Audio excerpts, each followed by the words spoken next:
Salut, bienvenue dans cette série de vidéos mathématiques consacrée à la correction de l'examen national du baccalauréat marocain des séries scientifiques signalées, juin 2017.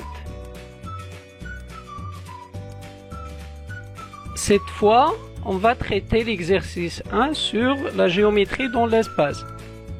Pour bien profiter de cette vidéo, n'oubliez pas de la mettre en pause, de bien rédiger vos réponses avant de comparer avec les solutions proposées.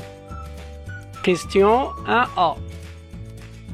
La connaissance d'un vecteur normal du plan P nous permet de connaître 3 parmi les 4 coefficients d'une équation cartésienne du plan P. En outre, le point A appartient à P. Ceci nous permet de déterminer le 4e coefficient D. Ainsi, on obtient l'équation voulue. Dans la question 1b, la position relative de P et S passe à travers le calcul de la distance du centre de la sphère au plan. Puisque cette distance coïncide avec le rayon R, alors le plan P est tangent à la sphère S en un seul point. Ce point-là, c'est B, car les coordonnées de B vérifient l'équation du plan P d'une part, et d'autre part, la distance oméga B égale au rayon R. On conclut que le plan P est tangent à la sphère S au point B. Question 2A. Le vecteur U normal au plan P devient un vecteur directeur pour la droite delta, car delta est orthogonal à P. Connaissant un point de la droite et un vecteur directeur, on peut donner une représentation paramétrique de cette droite, d'après le cours.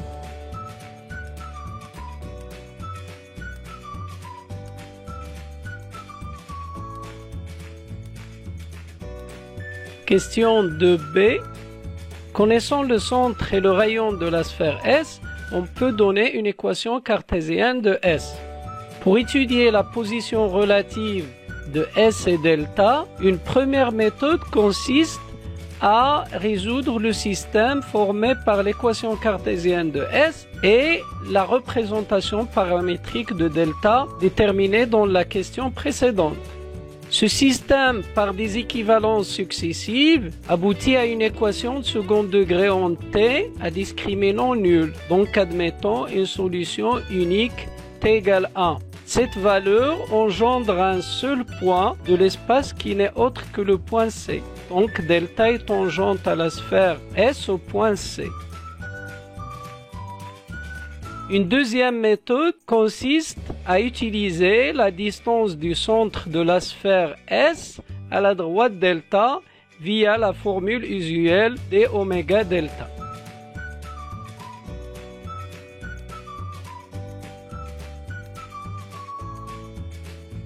Question 3.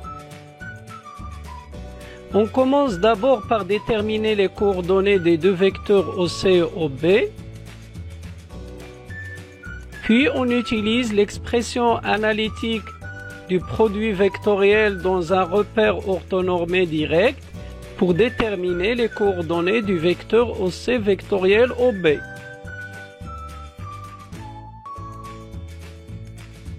La norme du vecteur OC vectoriel OB nous permettra de déterminer la surface du triangle OCB, sans tenir compte de l'unité de mesure des surfaces.